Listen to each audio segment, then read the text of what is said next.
Bueno, el tercer tema del que nos vamos a ocupar analizando el texto de Baudrillard sobre la crítica de la economía política del signo es el de la subasta, que sin duda es uno de los campos en donde más clara y fácilmente es posible identificar este carácter fetichista y los beneficios que se obtienen con el culto a estos objetos pues mitificados, ¿no? Ahí puede haber una coincidencia entre Roland Barthes y el carácter mítico o mitológico de la cultura contemporánea, la asocia Roland Barthes con la mercadotecnia, todos los ámbitos de la mercadotecnia, los productos de la cultura contemporánea que están siempre asociados con el desarrollo del capitalismo, están mezclados con todos estos momentos mágicos y fantásticos en los que el sujeto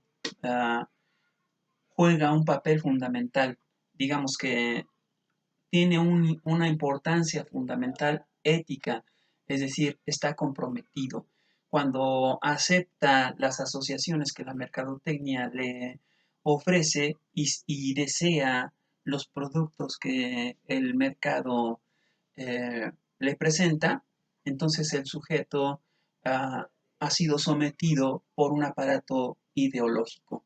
Esto lo señala Roland Barthes en Mitologías y estudia muchos ejemplos de la cultura contemporánea de su tiempo. Estamos hablando de la segunda mitad del siglo XX y descubre, no solo en la cultura europea, también en la cultura norteamericana, muchos casos de estas asociaciones que son todas arbitrarias, no diré que son falsas porque en la medida en que son muy efectivas, culturalmente son muy efectivas, pues contienen verdad, verdad para quienes consumen estos signos, ¿no? Bueno, Baudrillard analiza la subasta y distingue entre gasto y consumo. Se usa en el texto esta tipología que se llama versalitas, no son precisamente mayúsculas, sino que es como texto subrayado, para señalar que cuando hablamos tanto de consumo como de gasto, no estamos hablando simplemente de dinero, ¿no? No es esta la única manera ni de comprar ni de vender. También se puede comprar y vender simbólicamente y a esto atiende estas dos nociones usadas con versalitas, ¿no? El gasto es el esfuerzo que consume el comprador cuando invierte económicamente en valores suntuarios para colocarse en una posición específica frente a otros consumidores, porque no le interesa a quien compra arte el objeto por su valor, eh, por su contenido cultural, digamos, más bien. Es decir, porque representa un momento del desarrollo de la historia del arte, porque esté representando un valor simbólico que hay que proteger, preservar o difundir, ¿no? Lo que le interesa es uh, que se muestre que él posee una propiedad a la que muy pocas personas pueden acceder y por eso está dispuesto a invertir todo el gasto que sea necesario. Porque en realidad es un dispendio, no va a obtener eh, ningún beneficio a cambio. O bueno, eso era lo que creía Baudrillard.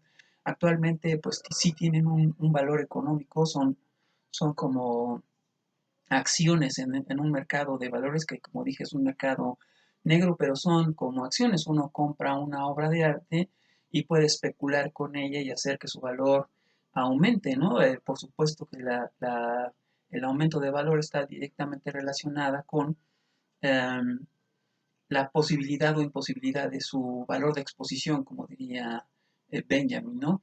Cuanto menor sea su posibilidad de acceder al objeto, mayor valor simbólico posee por la exclusividad, ¿no? Porque se nos ha vendido esta idea de que un objeto al que muy pocos tienen acceso le da al sujeto una posición de exclusividad que quién sabe cómo, yo no sé cómo, eh, le da una posición al sujeto especial, ¿no? La gente cree que tiene algo especial el poseer un objeto que nadie más posee. Eh, Ahí está el carácter fetichista de ese objeto, sea lo que sea, porque se coleccionan fichas de refresco y botellas y de cualquier basura, presumiendo que porque solo tú tienes eso y nadie más tiene algo parecido a eso, ya tienes una posición especial. Bueno, exactamente ese carácter de especialidad, de particularidad es lo que está vendiéndose en la obra de arte, ¿no? El acceso a un objeto al que muchos otros no tienen acceso, mientras que la mayoría de la población tiene acceso a valores de uso común y por eso su vulgaridad y su bajo costo, ¿no? La copia, la reproducción, la imitación tienen esa característica y por eso el original sigue manteniendo la posición de privilegio para quienes acceden a estos valores y quienes acceden a estos valores entonces no están solo gastando, sino que están consumiendo este valor. Están consumiendo en el sentido de que lo están agotando, o sea, están haciendo que se vuelva único, que nadie más pueda invertir en ello. Por eso hace incluso la diferencia Baudrillard entre el consumo y la consumatividad, porque él dice, no se trata nada más de comprar, sino de que en el comprar el objeto sea agotado, sea eh, prácticamente destruido en el consumo, ¿no? Y en ese sentido, hablando de la obra de arte, el objeto está destruido en la medida en que se vuelve de uso exclusivo, ¿no? Ahí la consumatividad está completa cuando el sujeto tiene acceso de forma única o exclusiva a un objeto y en ese sentido presume tener una posición de privilegio. Um, entonces, bueno, creo que ya con esto queda claro también el asunto de el valor signo. Si traza con una diagonal valor y signo es porque es al mismo tiempo valor y signo. Y este valor es un valor de uso más que un valor de cambio. Un valor de cambio es intercambiable, un valor de uso es exclusivo. Digo, no es el único rasgo, pero es un rasgo fundamental que el valor de uso y el valor de cambio se mantuvieron separados en la semiótica gracias a el análisis que dividió el significante y el significado. Podríamos decir que el significante corresponde al valor de uso y el significado al valor de cambio.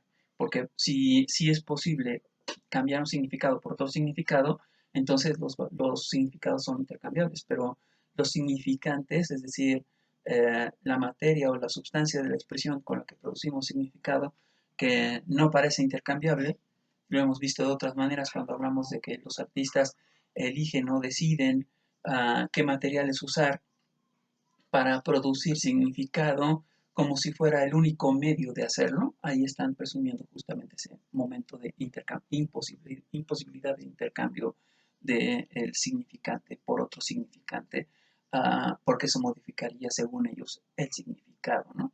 Por supuesto que lo hace, pero el asunto es, ¿a quién le importa? Lo pregunto, no estoy descalificando. Cuando digo a quién le importa, me pregunto, ¿a quién le importa que se establezca esa asociación como normalizada, de manera que sea imposible romper la cadena de significante y significado? Es decir, ¿quién se beneficia con la normalización o la naturalización del significante con el significado? Eso es lo que pregunto cuando digo a quién le importa, no estoy descalificando. En la paridad aristocrática responde a esto, ¿no? ¿A quién le importa? A los pares que en esta comunidad consumidora de valores exclusivos están jugándose la posición social y con ello pues muchas otras cosas, ¿no? El buen gusto, la clase, la educación, etcétera. Todo eso que se presume que está asociado con poseer arte y que por supuesto es falso. Quien ha trabajado en una galería o quien trabaja en un museo tiene muy claro que no hay ninguna relación entre ser culto, educado o sensible al arte y trabajar en un museo, en una galería o en un espacio de exposición, porque eh, para esto lo fundamental es la posición económica y la posición de poder, ¿no? Antes que la formación cultural. No niego que haya formación cultural, digo que está subordinada al poder y al dinero, ¿no? Que si no se tiene ni el poder ni el dinero, la formación cultural no importa en absoluto. Solo se vuelve útil cuando le sirve al poder, ¿no? Y en ese sentido es que el sujeto gana algo. De ahí la magia del código. Estoy simplificando mucho porque ya estoy sobre el tiempo, pero solo me gustaría cerrar con la eh, crítica que hace al museo. Dice en la última página, 137, el espacio-tiempo institucional de la comunidad competitiva es entonces el examen, mejor todavía el concurso. Ahí es donde se opera esa transustanciación de saber profano en saber sagrado, ese bautismo burocrático del saber, cuya función analizó bien Gottlob a propósito del bachillerato, el umbral social de la casta. O sea, ahí se pone un par de ejemplos de cómo el sujeto transita de un terreno de discriminación y marginación a uno de grupo privilegiado cuando pasas del bachillerato a la formación universitaria, que por supuesto es un filtro de discriminación, y también en el caso de las obras de arte, su paso de los espacios de exposición públicos o diversificados a las instituciones um, legítimas del Estado, ¿no? El museo tiene este papel de legitimar al artista para la historia. Si no ha expuesto en un museo, si no ha expuesto en una gran galería, si no ha participado en una bienal, si no ha participado en una feria de arte, pues el artista está todavía por madurar. Y si ya ha llegado a esas instancias, entonces es un artista consagrado. Así que las instituciones que forman parte de la institución arte son las que legitiman la posición de los artistas. No estoy diciendo que eso haga que sus obras sean arte, ni siquiera que no lo hagan. Estamos hablando de la posición económica, social y política que juega la firma, el nombre puesto sobre un objeto cuando éste está legitimado por un aparato institucional. Por eso justamente el Estado se hace cargo de la cultura, ¿no? La razón por la cual el Estado se hace cargo de la cultura es porque sirve a los intereses políticos e ideológicos y le permite legitimar su propia posición, legitimando la posición de los artistas. Por eso es prácticamente imposible encontrarse un artista que haya sido legitimado por las instituciones políticas del Estado y que luego sea crítico de esas instituciones. Simplemente no pasa. Se benefician mutuamente y entonces es imposible que se haga crítica. Eso significa que el arte institucionalizado es el arte más ideologizado, más políticamente comprometido y servil.